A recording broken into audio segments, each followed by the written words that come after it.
What if I told you right now that everything you believed while studying the history of the Wild West is nothing more than a beautiful and very convenient fairy tale? Are you ready to take off your rose-colored glasses and learn the harsh, uncomfortable truth about the greatest and most terrifying ordeal faced by the indigenous peoples of North America?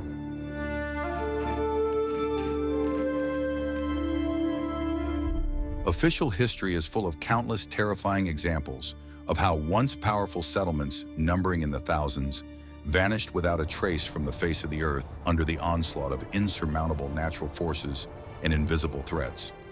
We're used to thinking that steel and gunpowder decided the outcome of the struggle, but real trouble always comes from where you least expect it. While some tribes surrendered in panic and faded into oblivion, others found within themselves an absolutely incredible, almost superhuman inner strength. They broke their own centuries-old traditions for a single purpose: to adapt to the most ruthless challenges of a rapidly changing world. The year 1837 became that very turning point when death itself subjected the inhabitants of the Great Plains to an absolute test of survival. Be sure to watch this video until the very last second, because today we're going to lift the veil of mystery from those grim events.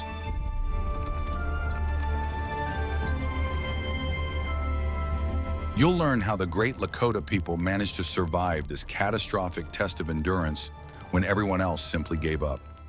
And closer to the middle of the video, I'll reveal one paradoxical, shocking step the leaders had to take, sacrificing what was most precious to them to preserve their legacy for future generations. Hit that like button now, make sure you're subscribed to the channel, and we'll transport ourselves to the harsh year of 1837. I will reveal the most closely guarded secret of that time concerning trade along the Great Missouri River. For many decades, extensive trade routes of powerful settled peoples flourished in these parts. The locals built majestic earthen fortifications and engaged in active resource exchange with distant neighbors. Life flowed steadily, governed by the strict laws of nature and the regular changing of the seasons. None of the inhabitants of the plains even suspected the impending massive upheaval capable of changing their familiar way of life forever. For centuries, the Mandan farmers controlled the key trading hubs of this vast and rich territory. They exchanged their harvested crops for valuable materials arriving from the farthest corners of the vast continent. Huge riverboats docked at the shores, bringing new tools and fabrics never seen before. Each such arrival became an important occasion for large-scale negotiations and the exchange of resources. People gathered in spacious squares to discuss the latest news and conclude profitable agreements. News of the Mandan's strange decline spread incredibly quickly throughout the surrounding lands. Neighboring nomadic groups began to categorically avoid visiting these once bustling and wealthy villages. Trade ties, built up over decades, were severed literally overnight without any explanation. Each new day only served to reinforce this invisible, yet solid barrier between the various peoples. No one dared to violate the unspoken ban on approaching these now silent territories. The Lakota, who were constantly on the move across the plains, also received this extremely alarming news. Their scouts, who were closely watching the surroundings, noticed a complete absence of smoke rising from the dwellings of their former trading partners. The elders immediately convened a grand council to discuss the situation in detail and take urgent measures. The experience of past generations told them that extreme caution was absolutely necessary. A decision had to be made as quickly as possible, taking all possible risks into account. Some members of the tribe did not fully believe at first in the true gravity of what was happening. They considered these numerous accounts to be merely a temporary phenomenon or a gross exaggeration. Several people even attempted to approach the Mandan encampments to exchange the goods they had prepared. This rash decision proved to be a fateful step, forever altering the course of history on the plains. An invisible weakness took hold of these careless travelers and accompanied them to the nomadic camps. Upon their return, these daredevils brought with them that very same insurmountable and strange fatigue. Literally within a couple of days, their physical reserves were exhausted, and a terrifying apathy gripped their closest neighbors. The Great Plains, accustomed to constant activity and movement, froze in anxious anticipation. It became absolutely clear that the shadow of the Mandan had successfully reached the spacious Lakota camps. Now this people was about to face an incredibly harsh trial head-on. The experience gained during those days became the most valuable lesson for many generations of prairie dwellers. Unconventional and bold decisions helped them preserve their unique culture and continue their long journey. I'd love to hear your thoughts on such dramatic historical turning points. What do you think about the rapid spread of an invisible threat in the open plains? Share your thoughts in the comments and be sure to subscribe to our channel. Are you ready for the shocking truth about the ancient methods used to save entire peoples? When the first signs of decline appeared in the Lakota camps, the elders took full responsibility. They sat in absolute silence, reflecting on what was happening and analyzing every new report from the scouts. The traditional knowledge of their ancestors offered no clear answer to the complex question of the nature of this mysterious scourge. The shamans plunged into deep contemplation, trying to find the hidden meaning in this sudden trial. It was perfectly clear that the usual herbal mixtures and infusions brought no relief. The situation demanded an unconventional approach and incredibly swift, coordinated action. The tribe's leaders understood perfectly well that any delay threatened the complete disappearance of their unique culture. As they watched the people rapidly weaken, they realized one key feature of this invisible shadow. Fatigue was transmitted exclusively through close contact and prolonged proximity between people. It was this crucial observation that became the solid foundation for developing a completely new survival strategy. Those who remained behind were plunged into a state of deep silence and forced stillness. They could not follow their departed loved ones due to the overwhelming and insurmountable weakness that swept over them. All they could do was hope for nature's favor and their own hidden inner reserves. The now deserted large camp looked like a frozen snapshot of a once mighty and glorious past. The wind carried only thick dust and dry, broken stalks of tall grass across the empty plain. Those who had left faced new, previously unknown difficulties on their long journey. They had to find reliable shelter on their own and procure food without the support of the entire vast tribe. Constant inner tension and anxiety for their loved ones left behind severely wore down their spirits. However, the strict ban on returning was strictly observed by every single member of the group without exception. Iron discipline and sincere faith in the wisdom of the elders became their greatest source of strength.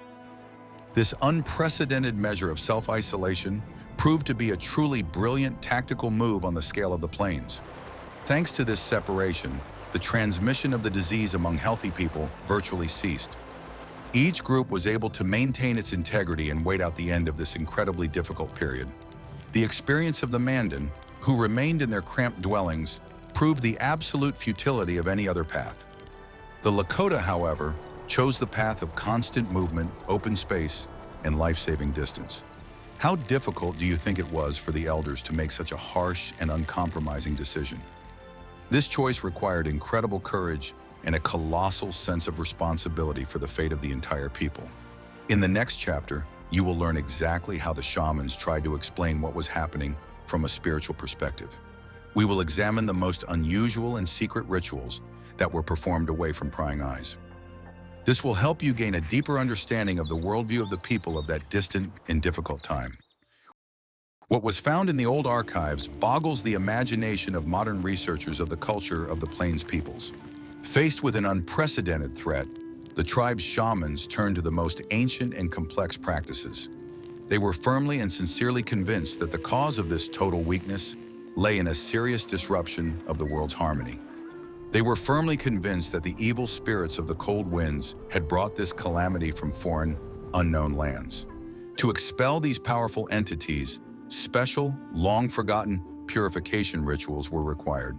Traditional rhythmic dances and loud songs, which usually restored vital energy, proved utterly useless. Spiritual leaders spent nights on end by blazing fires, inhaling the thick smoke of sacred prairie herbs. They persistently sought answers in lucid dreams, trying to unravel the mystery of this invisible, yet all-consuming shadow. Some of them suspected it was a cruel punishment for their recent trade with unknown foreigners.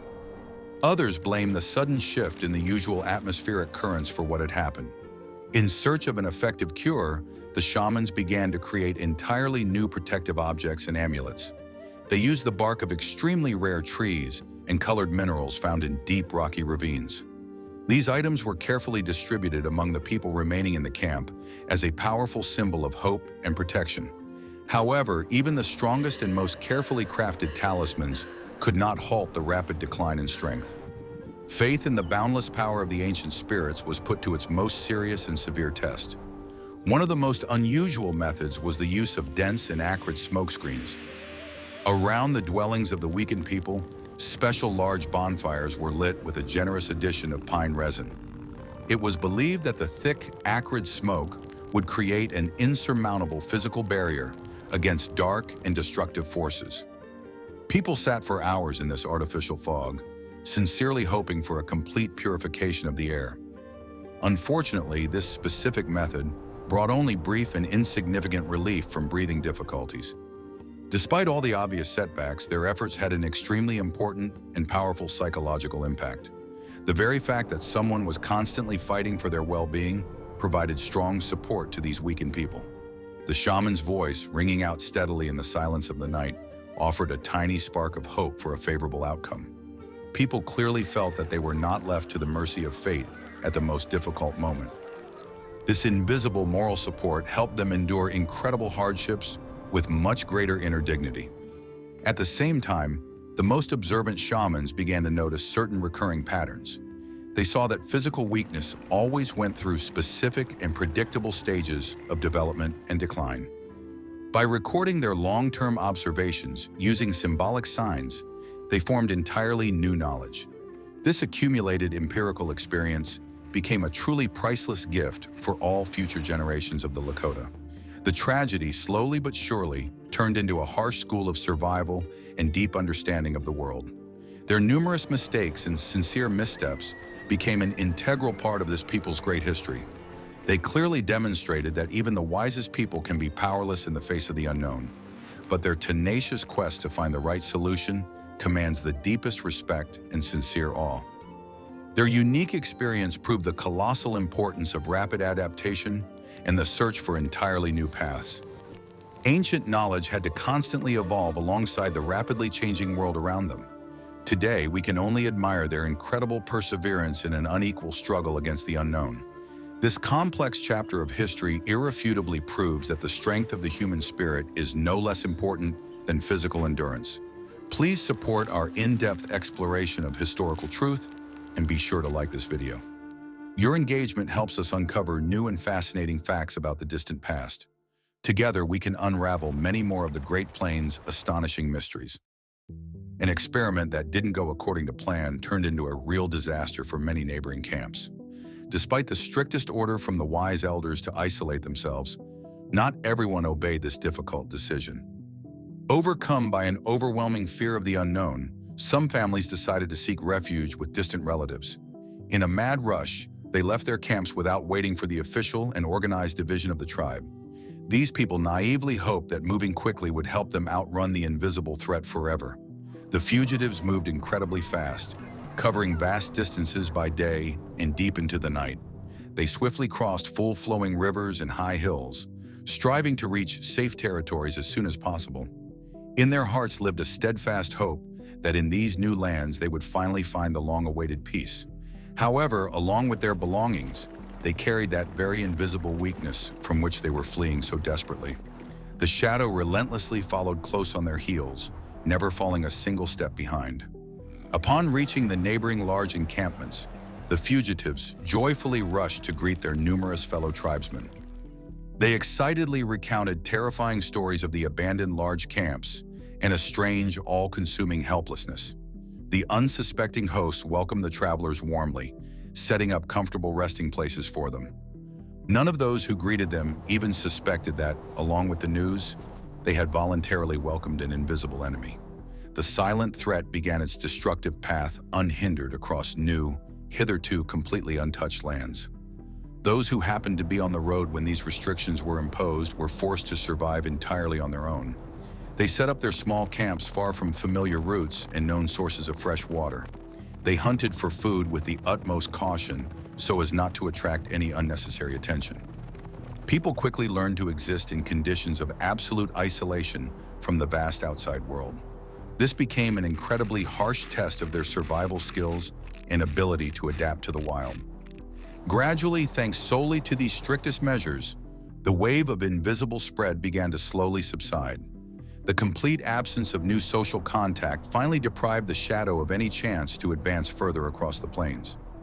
Those who were securely isolated weathered this difficult period in utter silence and a saving calm. Life returned to its normal course extremely slowly, albeit with enormous, irreparable losses. But this was the right and only chance to preserve at least a part of this great people. Do you think it was possible to completely avoid panic among such a freedom-loving, nomadic population?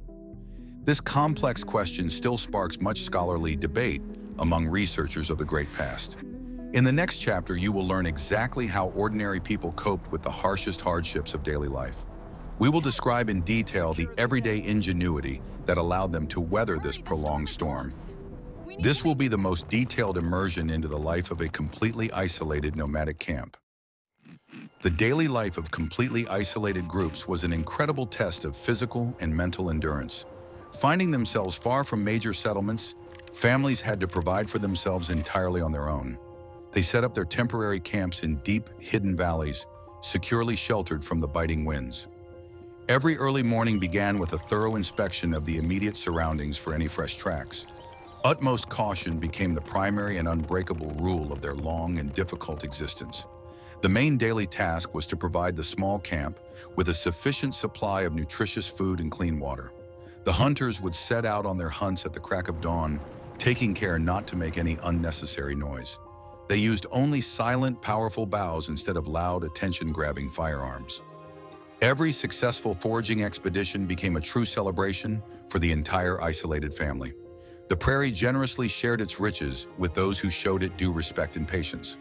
Women shouldered the bulk of the work involved in preserving vital food supplies. They skillfully dried the hunted meat under the hot sun, turning it into a nutritious and very long-lasting product. The wild berries and edible roots they gathered were carefully dried and neatly stored in sturdy leather bags. These stockpiled supplies were meant to reliably sustain the people during periods of forced inactivity or inclement weather. Every crumb of food at that time was valued literally as highly as real gold. The training of young community members never ceased, even under such harsh conditions of isolation. The young men diligently mastered the complex skills of stealthy movement and incredibly accurate shooting with a traditional bow. The girls carefully learned to identify the most useful plants and to sew exceptionally durable clothing from prepared hides. Life went on relentlessly, demanding the constant transmission of invaluable experience from one generation to the next.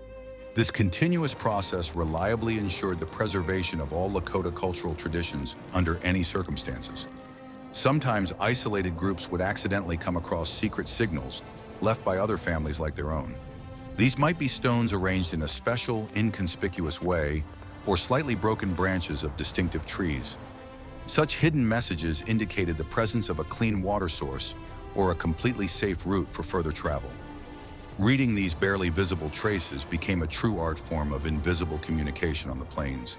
People managed to stay in touch with one another without ever meeting in person across the vast prairies. The relocation of such camps took place only in cases of absolute necessity and only deep into the night. The assembly of all teepee structures was carried out in absolute ringing silence and with truly astonishing speed. People's footwear was wrapped in extra layers of soft leather to muffle the sound of their hurried footsteps as much as possible. The trail of the departing small detachment was carefully covered with dry branches and thick grass that was being restored. By morning, only a slightly trampled but quickly straightening prairie remained at the site of their former camp. The long months spent in such strict self-isolation forever and radically changed the worldview of these resilient people. They learned to truly appreciate every drop of clean water and every ray of the rising morning sun. A deep understanding of their own fragility in the face of the great outdoors made them far wiser and more prudent. This period became a time of incredibly profound inner reflection on their true place in the vast world. The endless silence of the prairies became their best teacher and an incredibly strict mentor. Despite all the hardships they endured, it was these scattered and secretive groups that became the solid foundation of the revival. they managed to preserve within themselves that very spark of life, which a little later ignited a new, great flame. Their remarkable resilience became a true legend, passed down by word of mouth for many decades to come. Having overcome all unimaginable obstacles, they convincingly demonstrated the incredible strength of their freedom-loving spirit.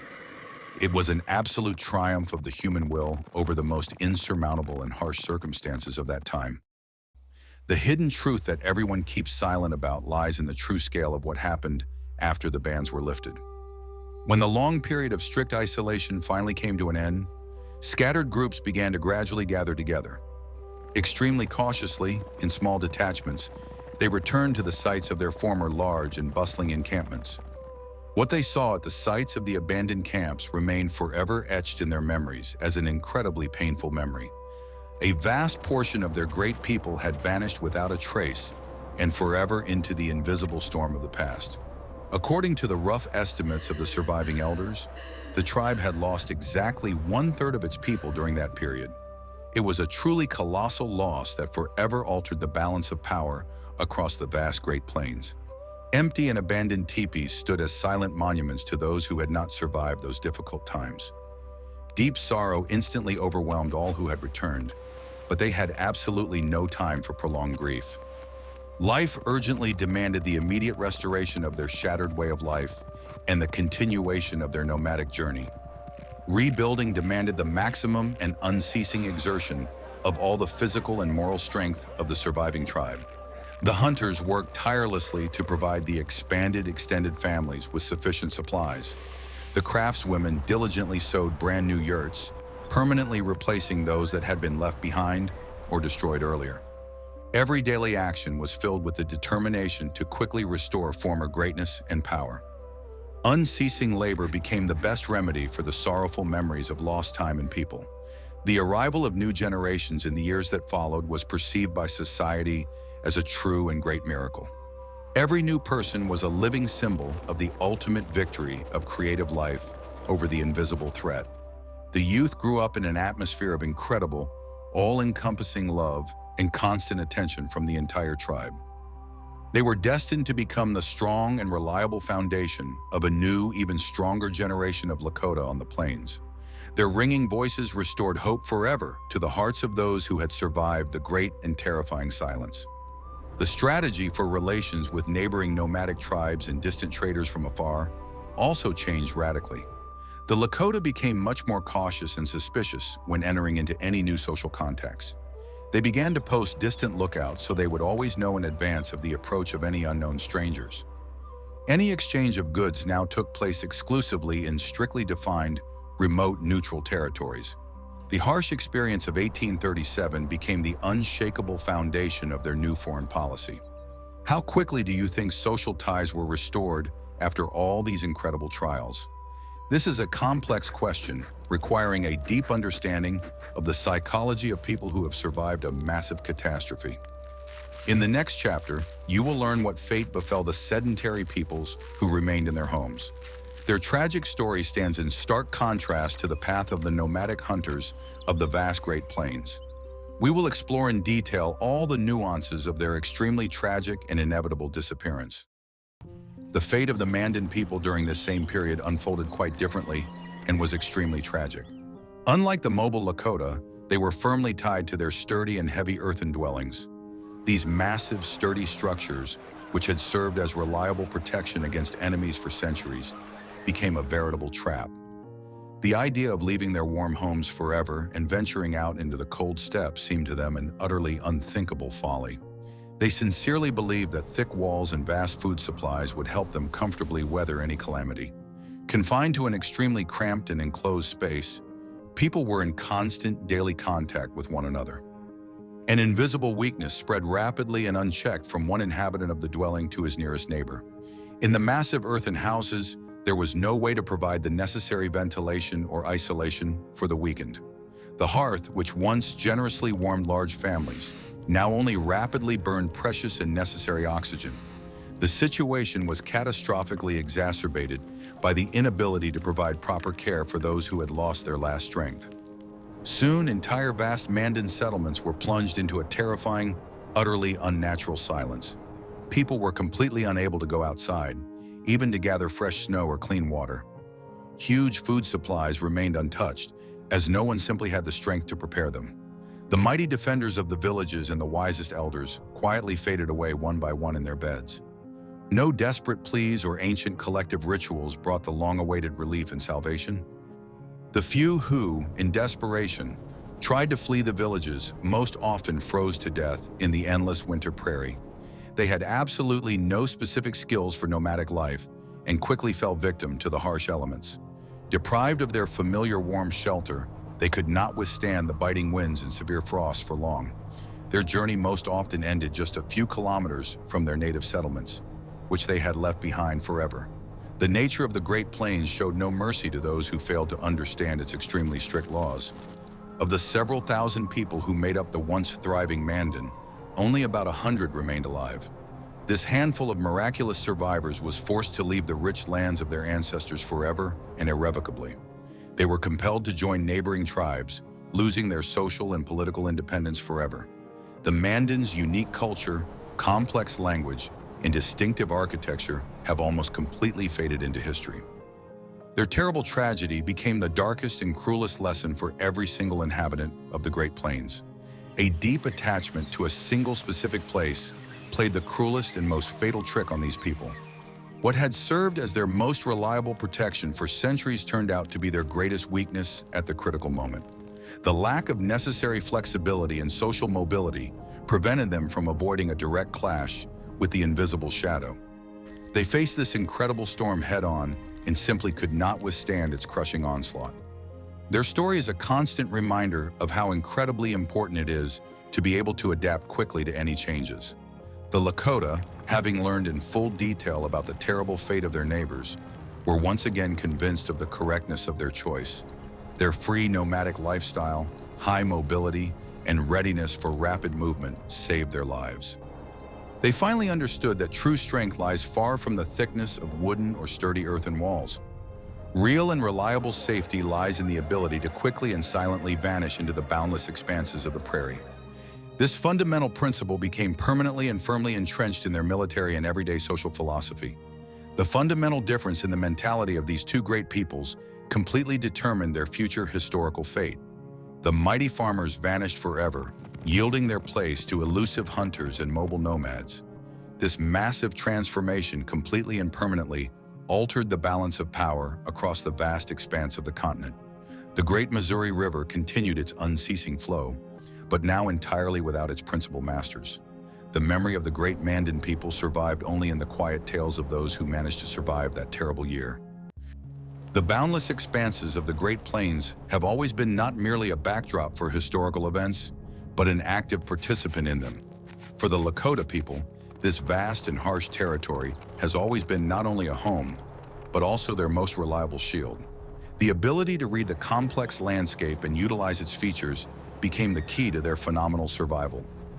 Endless horizons, cut by deep canyons and winding rivers, provided ideal conditions for concealment. It was this deep knowledge of their native land that allowed them to disperse so effectively in moments of greatest danger. The climate of the Great Plains, characterized by incredible harshness and drastic temperature swings, also became their ally.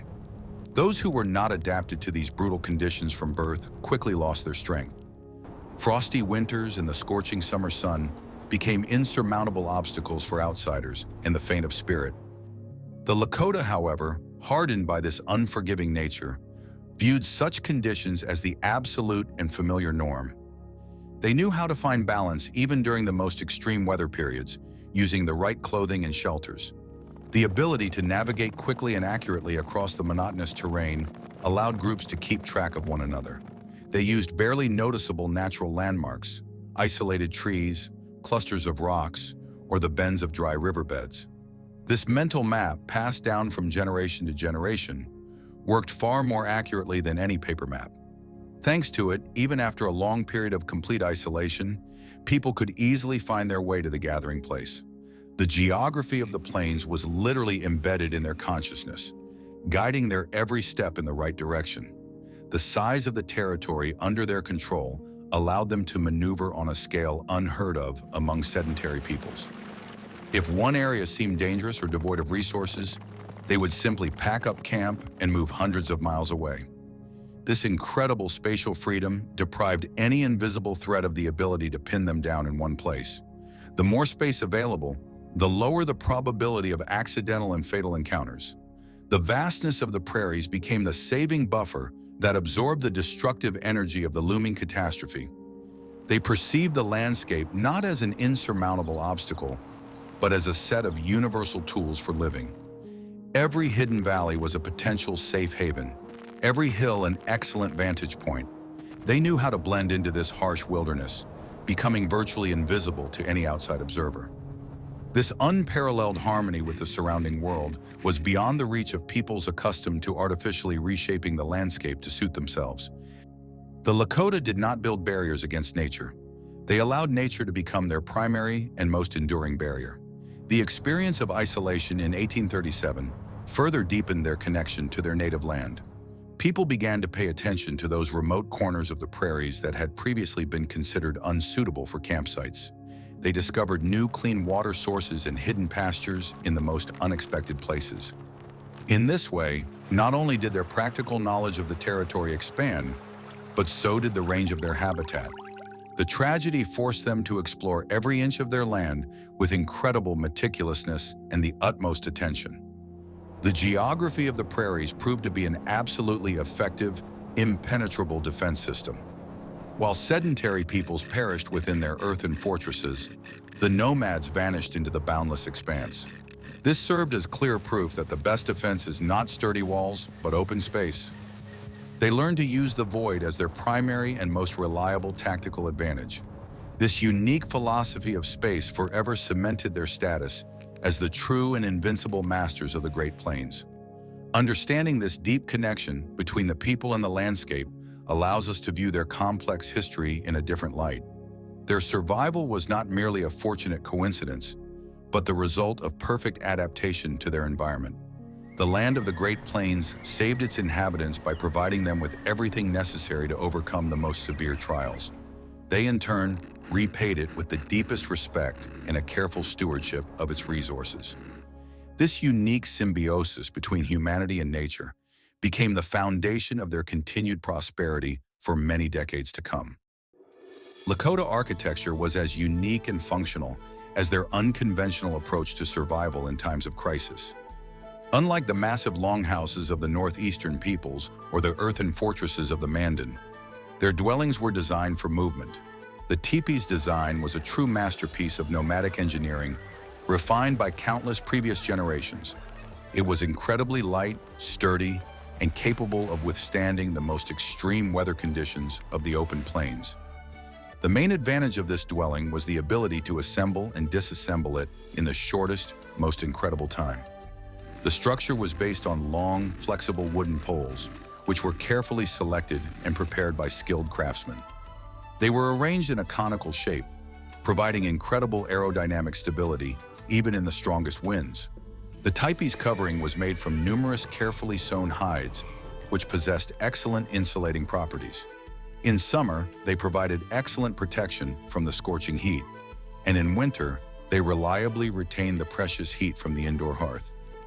The interior space was organized with maximum efficiency, where every item had its own designated place.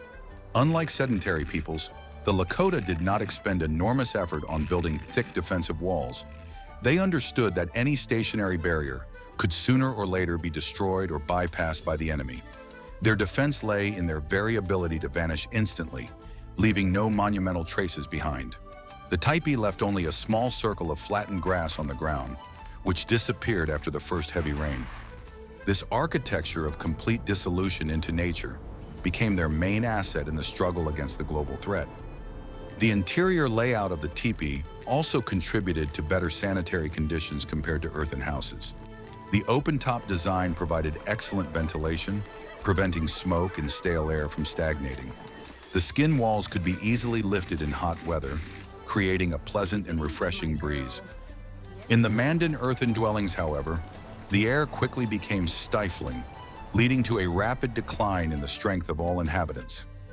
The breathable structure of the nomadic dwelling became an invisible barrier protecting the health of its inhabitants. The process of making and repairing teepees was an important part of their deep-rooted daily culture and social ties. Creating a new covering required the joint efforts of many craftswomen, which strengthened internal bonds within the group. However, the structure was so modular that even a small, isolated family could maintain it in working order. If necessary, a damaged section of the hide was simply replaced with a new one without the need to rebuild the entire house. This incredible ease of maintenance made their dwellings completely self-sufficient and independent of external resources. Comparing their way of life with the culture of the builders of massive longhouses, one can observe fundamental differences in worldview. For the peoples of the Northeast, the house was a symbol of stability, indestructibility, collective power, and attachment to a specific territory. For the Lakota, the home was a symbol of freedom, constant movement, and an incredible ability to adapt instantly. These two completely different approaches gave rise to two entirely different types of architecture, each of which was ideal for its own conditions. But in the face of a threat spreading rapidly across the plains, it was the concept of absolute mobility that prevailed. The teepee design is one of the most ingenious inventions of the indigenous peoples of this vast continent. It proves that the complexity of a form is not always an indicator of high efficiency or reliability. A truly functional design is capable of solving the most complex problems with minimal and accessible resources. Nomadic architecture allowed the Lakota to survive where more massive and heavy civilizations suffered a crushing collapse. They carried their home with them, and this home became their most faithful and reliable protector in difficult times. This mobile philosophy continues to inspire researchers and engineers around the world even today. The principles of lightness, strength, and quick assembly embedded in the teepee remain relevant for many modern structures. The history of the Lakota proves that the ability to quickly break camp and move on can be more important than any fortifications. The art of being elusive became their primary architectural and cultural legacy, surviving the harshest of centuries. The events of 1837 left an indelible and profound mark on the history of all the peoples of the prairies. This massive catastrophe forever changed not only the demographic map, but also the very philosophical worldview of the Lakota. They passed through the crucible of incredibly difficult trials, losing many loved ones but preserving their core identity. The experience gained under conditions of strict isolation and subsequent rebirth became the invaluable foundation of their new strength. The people who emerged from the Great Silence became far more united, wise, and incredibly prudent in all their affairs. One of the main lessons was the realization of the critical importance of strict discipline in moments of greatest danger. The elders' decision to split up was painful, but it was precisely unquestioning obedience to this order that saved the tribe from extinction. The few groups that succumbed to panic and broke the rules paid a far too high price for it. A deep understanding took root in the community that personal interest must sometimes give way to the salvation of the entire people. This strict social cohesion became their defining characteristic in the decades of conflict that followed on the plains. Their attitude toward contact with representatives of completely foreign, previously unknown cultures and peoples also changed. The trust and openness characteristic of earlier times gave way to an extremely cautious and pragmatic approach. Any new items or resources brought from outside were now subjected to lengthy inspections and purification rituals. Trade ceased to be merely an occasion for gatherings. It became a strictly regulated and dangerous process. The Lakota realized that along with useful benefits, the outside world could also bring a completely invisible, destructive threat. The Great Silence also strengthened their deepest spiritual connection with the harsh nature of the Great Plains. Having survived in isolation thanks to the resources of the prairie, they came to regard the land with even greater and more sincere reverence. Rituals of thanksgiving to the spirits of nature became more extensive, profound, and imbued with a true understanding of the fragility of life. They realized that humans are not the crown of creation, but merely a small and vulnerable part of a vast world. This philosophy of ecological balance became the absolute foundation of their daily existence and interaction with the environment. In the years that followed, as pressure on the indigenous peoples from arriving settlers began to rise rapidly, These skills proved invaluable. Their experience in moving stealthily and surviving autonomously in small groups became the foundation of their famous guerrilla tactics. They knew how to blend into the prairies just as effectively as they had during the great decline of their power. For armies accustomed to large-scale engagements, it was incredibly difficult to confront an enemy who could become completely invisible. Tactics born of necessity evolved into their most formidable and effective weapon for defending their lands. The story of their survival proves that the true strength of a civilization lies in its ability to adapt quickly. Flexibility of thought and a willingness to sacrifice their traditional way of life for the sake of the future proved more important than any accumulated wealth. The Lakota did not merely survive the year 1837, they emerged from it as a completely different people. They forged their unbearable fear into incredible strength and their deep pain into unshakable wisdom. It was a complex and lengthy process of transformation that made them among the most resilient inhabitants of the continent. Today, we study these events not merely as dry facts from a distant past that is completely foreign to us. This is a universal and instructive story about how, in the face of a global threat, people find unconventional solutions. It is a reminder that nature always sets its own strict rules, which we must obey. Only those who know how to listen carefully to these unspoken laws and adapt themselves accordingly survive. Their legacy is a great hymn to indomitable human resilience, common sense, and an endless will to live a creative life. We conclude our exploration of this complex and incredibly important chapter in the history of the Plains' indigenous peoples. You've seen how tough decisions and an understanding of nature helped preserve a unique culture during the darkest of times. Suggest topics in the comments for future videos that you'd like to explore in depth and see covered. Subscribe to our channel so you never miss new and exciting historical investigations into the past.